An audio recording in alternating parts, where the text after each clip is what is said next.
Baik Bapak Ibu dan saudara-saudara yang kekasih, kita boleh kembali bersama untuk pelayanan kategorial di KP Efata Jemaat Cakung pada hari Kamis tanggal 3 September. Mari kita berdoa. Kembali kami hadir di dalam segala keberadaan, kami yakin, kami percaya bahwa cinta Tuhan terus tercurah yang menyertai dan memimpin kami sehingga kami boleh ada sebagaimana kami ada di saat ini. Kami percaya di saat ini juga Tuhan menyertai kami dengan kuasa dan juga dengan firman-Mu. Karena itu Bapa, biarlah firman-Mu boleh selalu menjadi tuntunan bagi kami. Amin.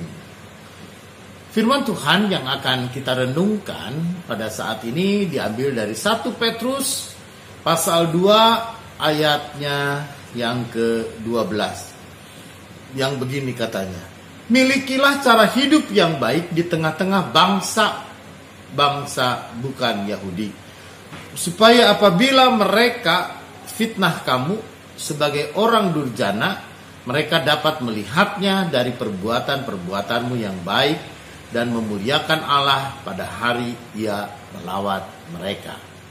Demikian pembacaan Alkitab. Berbahagia tentu adalah mereka yang mendengarkan firman Tuhan dan memelihara dalam hidupnya. Haleluya.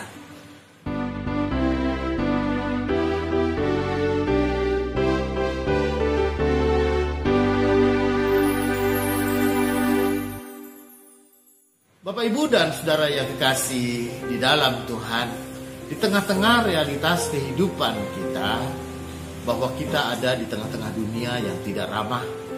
Dunia kita dilingkungi oleh kejahatan.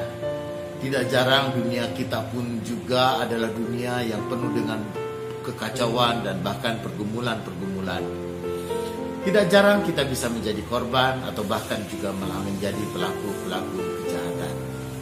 Tetapi saudara yang kekasih di dalam Tuhan, dan bahkan ketika kita sering kali diperlakukan dengan tidak adil, kita pun juga sering kali lalu kemudian kita ditindas. Kita pun juga sering kali kebebasan kita pun juga lalu ditekan sedemikian rupa.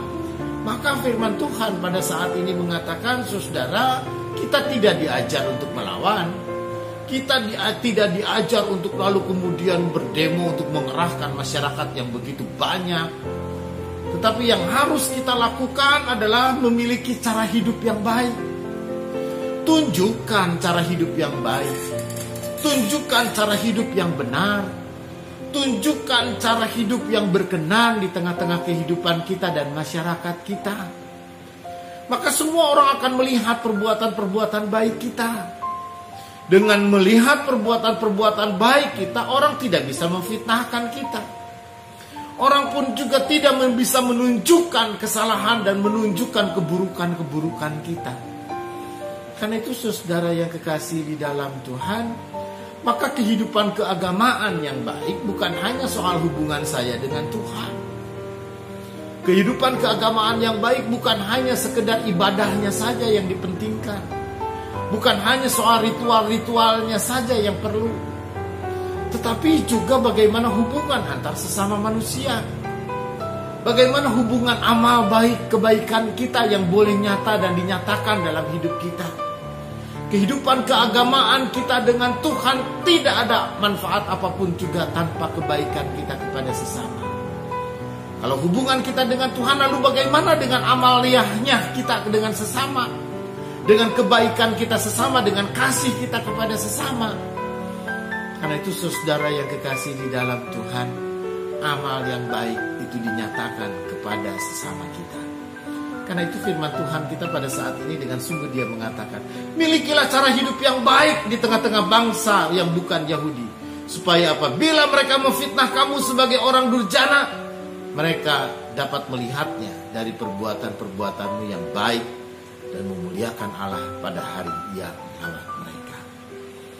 Karena itu saudara yang kekasih, apapun juga yang terjadi dalam hidup kita, dan bagaimanapun juga perlakuan orang kepada kita, maka satu hal kewajiban kita adalah kewajiban kita untuk terus menyatakan kasih dan kebaikan, terus untuk melakukan kebaikan apapun juga adanya dan bagaimanapun juga adanya.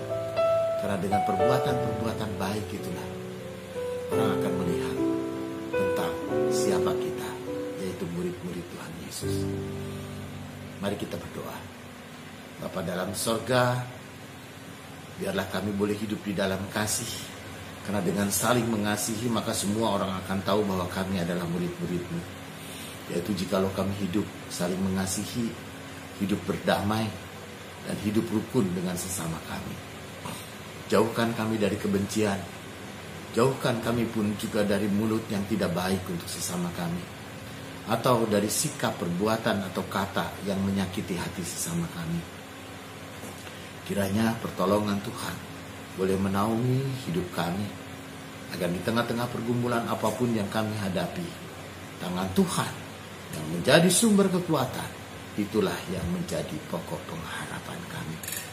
Dan ke dalam tangan-Mu Tuhan, dengan sungguh-sungguh Engkaulah Tuhan dan Juru Selamat kami. Kami serahkan dan kami naikkan doa ini. Amin.